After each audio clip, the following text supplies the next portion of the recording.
Hello दोस्तों, मैं मनु कुमार। आप लोगों का सक्सेस विद मनु चैनल पे स्वागत है।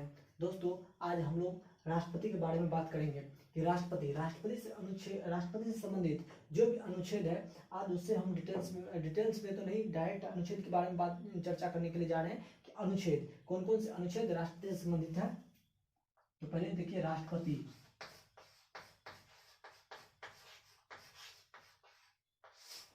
दोस्तों, राष्ट्रपति भारत का प्रथम नागरिक होता है। दोस्तों, राष्ट्रपति जो होता है, राष्ट्रपति भारत का प्रथम नागरिक होता है।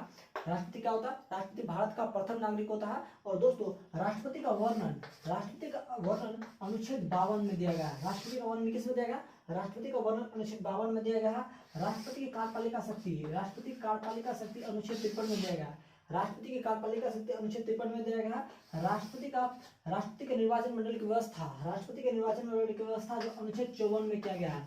राष्ट्रपति के निर्वाचन मंडल की व्यवस्था जो अनुच्छेद 54 में किया गया है दोस्तों। और आपको बता दें, राष्ट्रपति के निर्वाचन मंडल की व्यवस्था जो 54 में किया गया है, इसमें कौन कौन सदस्य भाग लेते हैं। इसमें दोस्तों, निर्वाचन मंडल में जो कौन कौन सदस्य भाग लेते हैं, आज हम आप लोग को बता देते हैं। राज्यसभा, लोकसभा और राज्यों के विधानसभाओं के निर्वाचित सदस्य, राज्यसभा, लोकसभा तथा राज्यों के विधानसभा के निर्वाचित सदस्य जो है इसमें भाग लेते हैं। राष्ट्रपति के निर्वाचन मंडल में भाग लेते हैं। और न्यूनतम व्यवस्था होने पर दिल्ली विधानसभा और पुदुचेरी विधानसभा के निर्वाचित सदस्य को भी शामिल कर लिया जाता है न्यूनतम व्यवस्था के अनुसार। इसमें जो है अनुच्छेद 54 के तहत जो है राष्ट्रपति का निर्वाचन होता है। और अनुच्छेद 55 में एकल सकर्मणीय मत पद्धति के तहत जो राष्ट्रपति का निर्वाचन होता है अनुच्छेद 55 के तहत। अनुच्छेद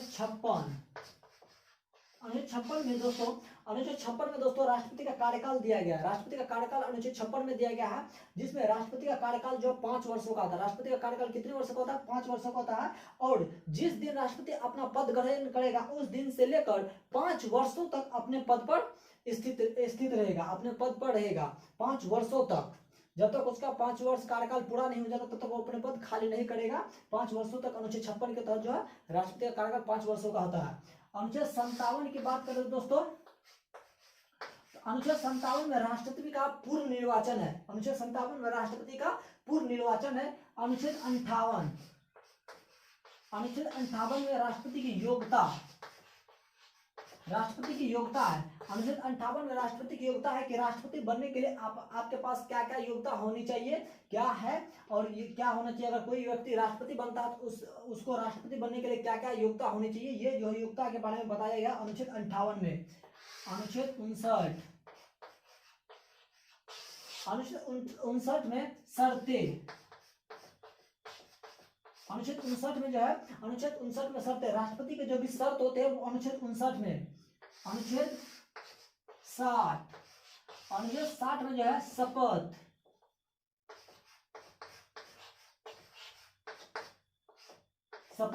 अनुच्छेद 60 में शपथ है कि राष्ट्रपति को जो शपथ दिलाता है, तो राष्ट्रपति को शपथ कौन दिलाता है? राष्ट्रपति को जो शपथ दिलाता है तो मुख्य न्यायाधीश दिलाते हैं। अगर मुख्य न्यायाधीश अनुपस्थित रहते हैं, तो उच्चतम न्यायालय के वरिष्ठतम न्यायाधीश जो है राष्ट्रपति को जो है शपथ दिलाते हैं। अनुच्छेद 61 के तहत राष्ट्रपति को महाभियोग लगाया जाता है। अगर कोई राष्ट्रपति संविधान के प्रावधानों का उल्लंघन करते हैं, तो उस पर संविधान के किसी सदन द्वारा उस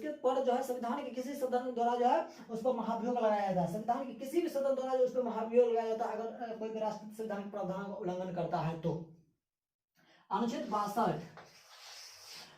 62 में दिया गया है कि किसी भी अगर राष्ट्रपति का कार्यकाल 5 वर्ष पूरा होने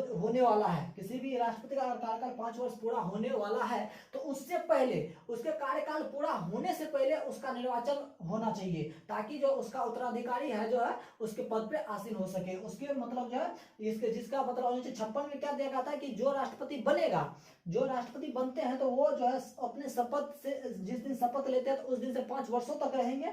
तो अनुच्छेद 62 में कहा गया है कि जिस दिन वो 5 पूरा होगा, 5 वर्षों के पूरा होने से पहले निर्वाचन कराना होगा अनुच्छेद 62 के तहत, अनुच्छेद 62 के तहत। हाँ, अगर कोई राष्ट्रपति का पद खाली है तो उसको 6 महीने के अंदर उसे भर लेना होगा। उसके बाद दोस्तों बात करते हैं अनुच्छेद 70। अनुच्छेद 70 कहता है दोस्तों, अनुच्छेद 70 कहता है कि अगर राष्ट्रपति का पद खाली रहेगा, अगर राष्ट्रपति का पद खाली रहेगा तो उपराष्ट्रपति आएगा इसके पद पे। अगर उपराष्ट्रपति भी अनुपस्थित है, उपराष्ट्रपति भी नहीं है, तो उसके जगह पे तब राष्ट्रपति के पद पे कौन आएगा? तो मुख्य न्यायाधीश आएंगे। अगर मुख्य न्यायाधीश भी नहीं अनुपस्थित है, तो मुख्य न्यायाधीश अगर अनुपस्थित है तो उसके जगह पे जो उच्च न्यायालय का वरिष्ठ न्यायाधीश आएंगे अनुच्छेद 70 के तहत। उसके बाद दोस्तों अनुच्छेद 72 में, अनुच्छेद 72 में है क्षमादान की शक्ति, राष्ट्रपति के क्षमादान की शक्ति। अगर किसी व्यक्ति को जो है मृत्युदंड का सजा, अगर कोई सजा मिल जाता है तो उसे क्षमा करने की शक्ति जो है राष्ट्रपति के पास होती है। तो मतलब जो है मतलब किसी को मृत्युदंड की सजा मिल जाती है तो उसे मतलब कम कर दिया जाता है, 1 साल या कारागार की सजा सुनाया जाता है, या मतलब जो है वर्षों की सजा सुनाई जाती है, वो अनुच्छेद 72 के तहत। उसके बाद दोस्तों हम बात करते हैं राष्ट्रपति अनुच्छेद 331 के तहत। अनुच्छेद 331 के तहत जो है लोकसभा में 2 सदस्य को मनोनीत करते हैं। अनुच्छेद 331 के तहत जो है लोकसभा में कितने सदस्य को मनोनीत करते हैं? 2 सदस्य को मनोनीत करते हैं अनुच्छेद 331 के तहत। अनुच्छेद 80 के तहत राष्ट्रपति, अनुच्छेद 80 के तहत जो है राज्यसभा में 12 सदस्य को मनोनीत करते हैं। राष्ट्रपति जो है अनुच्छेद 80 के तहत राज्यसभा में 12 सदस्य को मनोनीत करते हैं। राष्ट्रपति अनुच्छेद 75 के तहत प्रधानमंत्री की नियुक्ति करते हैं। राष्ट्रपति अनुच्छेद 75 के तहत जो प्रधानमंत्री की नियुक्ति करते हैं। राष्ट्रपति अनुच्छेद 75 के तहत जो प्रधानमंत्री की नियुक्ति करते हैं।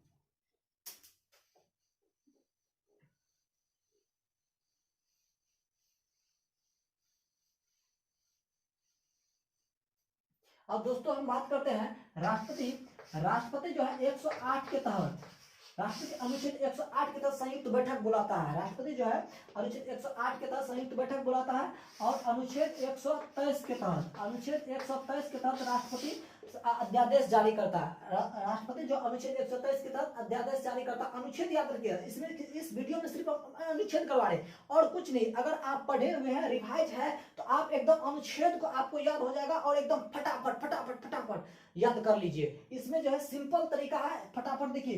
राष्ट्रपति अध्यादेश जारी करता है अनुच्छेद 123 के तहत, सिंपल है। अब बात करते हैं अनुच्छेद 143 के तहत। अनुच्छेद 143 के तहत जो है राष्ट्रपति जो है उच्चतम न्यायालय से जो परामर्श ले सकता है। राष्ट्रपति जो उच्चतम न्यायालय से कोई भी चीज अगर परामर्श ले सकता है, कोई भी चीज अगर राष्ट्रपति को समझ में आता है तो वो जो है उच्चतम न्यायालय से जो है परामर्श ले सकता है अनुच्छेद 143 के तहत। अब हम दोस्तों बात करते हैं आगे अनुच्छेद 352।